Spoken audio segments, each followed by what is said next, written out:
গাজীপুরের বাংলাদেশ ধান গবেষণা ইনস্টিটিউট বা ব্রিতে নতুন মহাপরিচালক নিয়োগকে কেন্দ্র করে চরম উত্তেজনা বিরাজ করছে। এ সময় নবনিযুক্ত ডিজির পক্ষে বিপক্ষে বিক্ষোভ ও অফিস কক্ষ তালা দেওয়ার ঘটনা ঘটে। পরিস্থিতি নিয়ন্ত্রণে ক্যাম্পাসে মোতায়েন করা হয়েছে অতিরিক্ত পুলিশ। গাজীপুর প্রতিনিধি অপূর্ব রায়ের তথ্য ও ভিডিওতে ডেস্ক রিপোর্ট।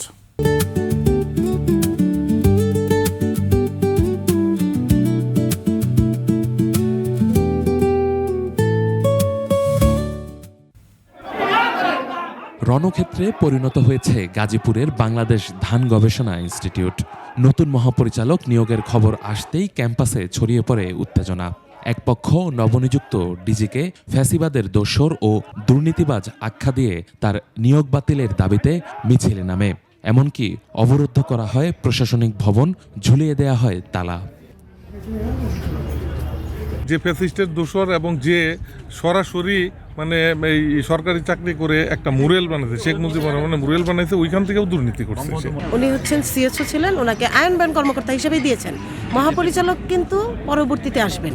সকলের দাবি একটাই, অতি সত্বর মন্ত্রণালয় তা এই ভুলটা শুধরে নতুন মহাপরিচালক নিয়োগ দিবেন।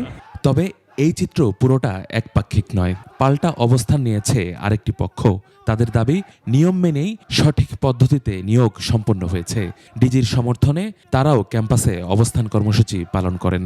কিছু শৃঙ্খল লোক, তাদের মনোমত হয় নাই এই ডিজি অত্যন্ত সৎ মানুষ, এখানে বসবে, তাদের হয়তো ফায়দা হবে না, যার জন্য তারা এটা বাধা দেওয়ার চেষ্টা করতেছে। উনি আসলে তাদের টেন্ডারবাজি হবে না, চাঁদাবাজি হবে না, ব্যবসা বাণিজ্য হবে না, এই জন্য তারা বিরোধিতা করতেছেন। এদিকে দুপুরে নতুন ডিজি ডক্টর আমিনুল ইসলাম সশরীরে উপস্থিত হলে উত্তেজনা চরমে পৌঁছায়। দুই পক্ষের মুখোমুখি অবস্থানে সৃষ্টি হয় বিশৃঙ্খল পরিবেশ। এমন পরিস্থিতিতে সেখানে অবস্থান নেয় আইনশৃঙ্খলা রক্ষাকারী বাহিনী। আপত্তির আসল কারণ খতিয়ে দেখার আশ্বাস দেন নতুন ডিজি।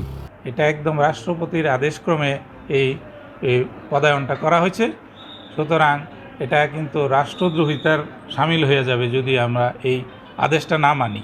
সুতরাং আমি মনে করি কোনো পক্ষ নাই, আসলে হয়তো ভুল বোঝাবুঝির কারণে এটা করতেছে। বর্তমানে পরিস্থিতি থমথমে হলেও ক্যাম্পাসে পুলিশি টহল জোরদার করা হয়েছে। সাধারণ কর্মকর্তাদের প্রত্যাশা, দ্রুত এ সংকটের সমাধান হবে। ইউসুফ হাসান নাঈম, 21 টেলিভিশন।